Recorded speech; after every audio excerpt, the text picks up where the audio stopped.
بسم اللہ الرحمن الرحیم الحمد للہ رب العالمین والعاقبۃ للمتقین والصلاۃ والسلام علی سید الانبیاء والمرسلین اما بعد فاعوذ باللہ من الشیطان الرجیم بسم اللہ الرحمن الرحیم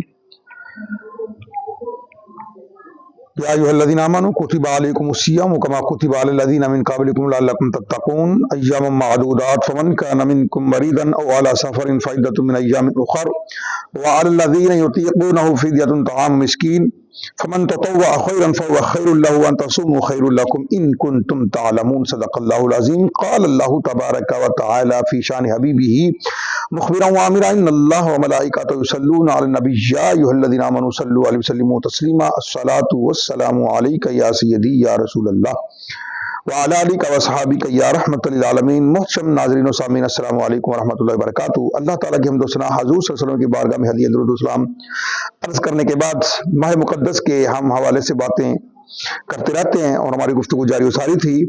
پہلے ہم فضان رمضان کے متعلق ہماری گفتگو جاری تھی، اس کے کیا کیا فضائل ہیں۔ آج سے ہم اپنی گفتگو کو تھوڑا چینج کرتے ہیں۔ آج ہم بیان کریں گے احکام روزہ، کہ روزہ کے احکام کیا ہیں۔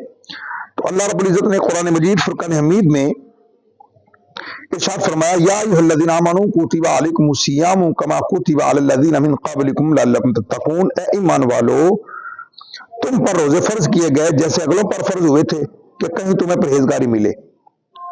ایام معدودات فمن کان منکم مریضا او علی سفر فعدۃ من ایام اخر وعلی الذین یطیقونہ فدیۃ طعام مسکین فمن تطوع خيرا فهو خير له وان تصوموا خير لكم ان كنتم تعلمون۔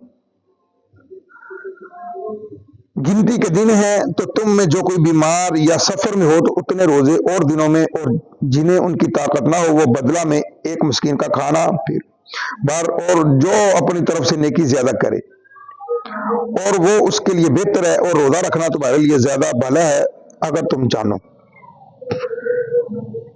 توحید و رسالت کا اقرار کرنے والے مسلمان، تمام ضروریات دین پر ایمان لانے والے مسلمان کے بعد جس طرح ہر مسلمان پر نماز فرض ہو گئی ہے، اسی طرح رمضان مبارک کے بھی روزے فرض کر دیے گئے ہیں۔ ہر مسلمان مرد عورت عاقل بالغ پر فرض ہے۔ دور مختار کے اندر موجود ہے کہ روزہ 10 شعبان المعظم 2 ہجری کو فرض ہوئے۔ تو رمضان مبارک کے جو روزے ہیں، یہ جس طرح نماز فرض ہے اسی طرح روزے بھی فرض ہیں۔ نماز کو چھوڑنے والا بھی گناہ گار ہے، عذاب نار کا مستحق ہے، روزے کو چھوڑنے والا بھی عذاب کا مستحق ہے۔ اچھا، روزہ فرض کیوں ہوا؟ سوال پیدا ہوتا ہے۔ کوئی بھی اسلام کے اندر اکثر اعمال کسی نہ کسی روح پرور واقعے کی یاد تازہ کرنے کے لیے مقرر کیے گئے۔ مثلا صفا اور مروہ کے درمیان جو حاجی سعی کرتے ہیں، یہ حضرت سیدہ حاجرہ رضی اللہ تعالی عنہ کی یادگار ہے کہ آپ رضی اللہ تعالیٰ عنہ اپنے لخت جگر حضرت سیدنا اسماعیل علیہ السلام کے پانی کی تلاش کرنے کے لیے ان دونوں پہاڑیوں کے درمیان 7 بار چلی دوڑی تھی۔ تو اللہ تعالیٰ کو یہ ادا ان کی بڑی پسند آئی، تو لہٰذا یہ سنتے حاجرہ بن گئی۔ تو اللہ تعالیٰ نے اسے باقی رکھتے ہوئے حاجیوں اور عمرہ کرنے والوں کے لیے صفا مروہ کی سعی کو واجب کر دیا، اس لیے یہ سعی ہم کرتے ہیں۔ تو ماہ رمضان مبارک میں سے کچھ دن ہمارے پیارے آقا نبی کریم صلی اللہ علیہ وسلم نے غار حرا میں گزارے تھے، اور اس دوران آپ صلی اللہ علیہ وسلم دن کو کھانے سے پرہیز کرتے اور رات کو ذکر اللہ میں مشغول ہو جاتے تھے۔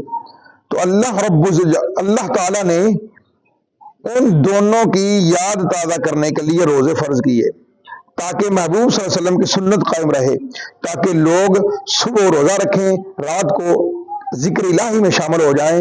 تو یہ آپ صلی اللہ علیہ وسلم کی ادائیں ہی ہیں جو ہم اپنائے ہوئے ہیں، جن کی ہر ادا سنت مصطفیٰ ایسے پیر طریقت پہ لاکھوں سلام۔ تو یہ جو ہم ادا کر رہے ہیں یہ ساری میرے نبی کریم صلی اللہ علیہ وسلم کی ادائیں ہیں، تو کیوں نہ ہو ہم پیارے آقا صلی اللہ علیہ وسلم کی ادائیں اپنائیں، ان پر عمل کرنے کی کوشش کریں، دن کو روزہ رکھیں، رات کو نماز تراویح ادا کریں، نماز تہجد پڑھنے کی کوشش کریں، قرآن پاک کی تلاوت کریں، تو انشاءاللہ اللہ رب العزت بھی راضی ہوگا، مدینے والے کی سنتوں پر بھی عمل ہوگا۔